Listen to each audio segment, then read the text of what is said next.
Alright, welcome back to the Destination Unknown Dude channel. We got chickens putting in work over here, trying to dig down the wall. I got some price quotes for some cars in the Philippines, and I just want to show it to you. Let me preface this by saying that the current exchange rate is 1 million pesos is generally equal to $16,800 thereabouts.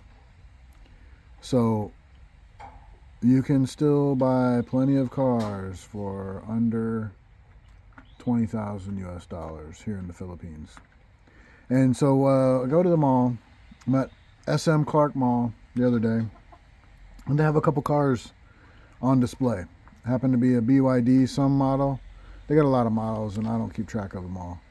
But you just ask them for their price sheet, and they'll give it to you. And like I made a video of before, there's no drama buying a car here. Okay, you don't play the games with the dealerships. They give you the sheet. You know exactly what each car is priced at, and you can ignore these columns over here. These columns over here are for financing and that kind of stuff. Just look at the SRP, the big column. That's the price. And there's no baloney.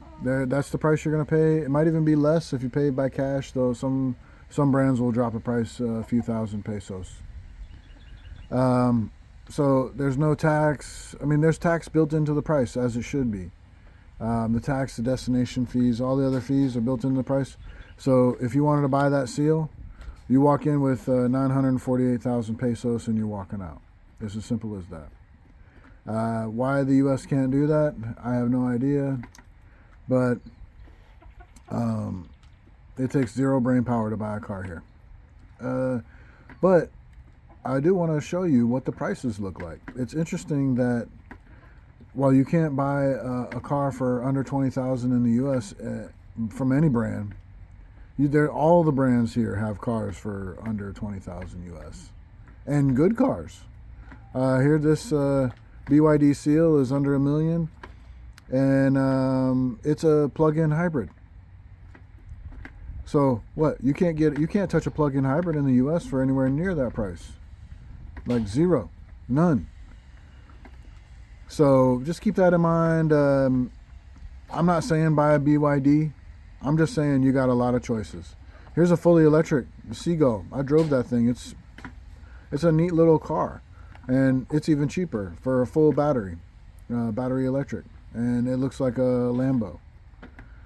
So there's a lot of options. And so here's the backside. One that's pretty premium is this the Seal. Or was that the Han? What did we see? The Seal is like the Tesla Model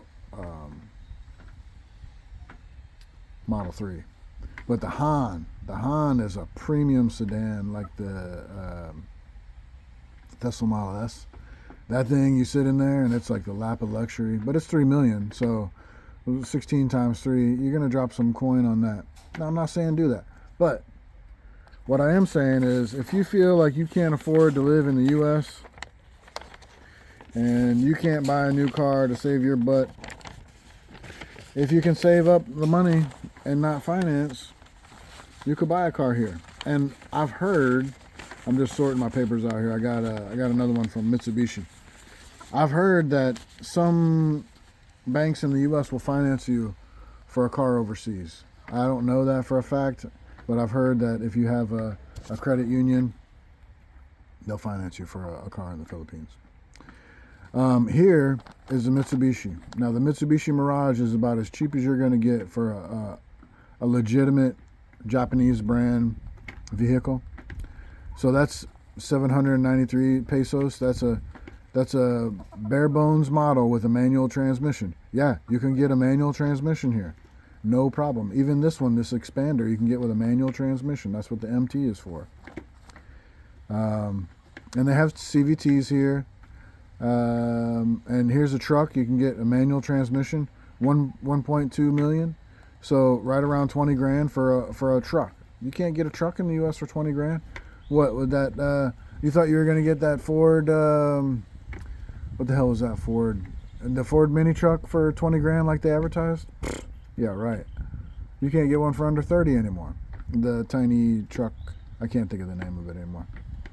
But I'm not saying buy a Mirage, but that's 4 wheels, 4 doors, 5 speeds, and air conditioning for 73,000 pesos. So do your exchange rate on that. That's pretty damn cheap. That's right at probably 18 grand. And there you can get a Montero Sport, 1.5 million, and you can get some various vans. So, and they even give you freebies. You get an umbrella, a seat cover, floor mats. I don't know what the CM fee is. Looks like preventive service. You get a full tank of gas, 3 years registration. You get a tool set and 1 year insurance if you finance the vehicle. That's included if you finance. So, if you think you can't afford life in the U.S. and you can somehow manage to get overseas, this is just one example. I'm sure other places are similar that are closer to the U.S., like maybe Costa Rica or Colombia or something. But here, no problem. You can get an affordable brand new car. And the used market's a little bit weird. They got the same riffraff on Facebook Marketplace. They don't know what anything's worth because there's no blue book value around here. Nobody really follows any kind of value. It's basically the car is worth used whatever someone is willing to pay for it. There's no guidelines. So you don't know if you're going to get screwed. You don't know what's what. You just got to look at Facebook Marketplace long enough to say, all right, this car is normally worth X, Y, and Z, and this guy's got it listed for a little cheaper. If the car doesn't have issues, then maybe it's worth it. And like I've told you before, with my car, I got a 2010 Toyota Innova, which is a SUV model of the Toyota Hilux, which is the same. It's a truck chassis, body on frame. The Hilux is the same thing as the Tacoma. It's just the global name for the vehicle outside of the U.S.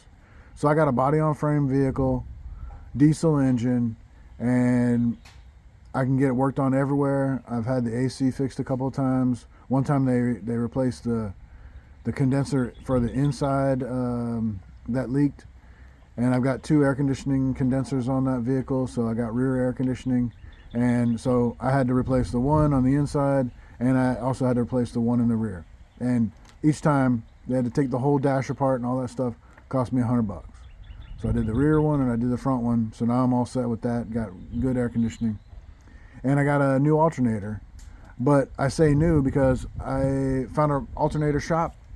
One of the mechanics sent me to an alternator shop, and those guys fixed my alternator, and that cost me $75. I didn't have to send it away. I didn't have to swap out, and I didn't have to do any work. They did the work. $75. They took the alternator out, replaced the rectifier and some bearings and maybe a couple other parts, and slapped it back in. I'm good to go. So they actually fixed stuff here. So just want to throw that out there. When I'm out and about, I like to pick up these brochures and find out what cars are going for. And just like I did with the Geely, I just like to know what the prices are looking like. And as I often do, I can't help but compare life here versus life there. Like, you want a basic mode of transportation and you want a warranty? You can't get one in the U.S. The cheapest car in the U.S. is some Hyundai something or other, mini SUV. And the Nissan Versa's gone. No U.S. brands have a cheap car anymore. The Ford Fiesta's gone. You know, if you want cheap transportation, you got to buy used. You can't buy new anymore there. But you can here. And heck, you can get a plug-in hybrid if you want to get a BYD. So, there you go. No drama. Get you a sheet. Scope out the prices. And do buy or don't buy. I don't know. I'm not saying buy it. I'm just saying you got to wonder why we can't get cheap stuff in the U.S. Why do we got to pay destination fee, shipping fee, taxes, all of that, and play the games with a car salesman. Why can't it just be like this?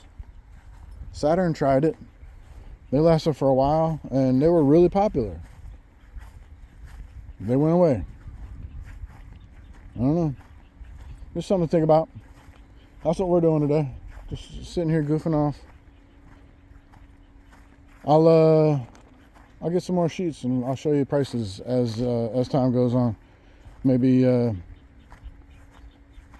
something that would interest you. The Toyotas are expensive. Okay, I'm not talking about Toyotas, but I guarantee you I can get a Toyota cheaper here than you can get one there, and I don't have to deal with an asshole salesman. So there you go. That's what we're doing. Like, comment, subscribe.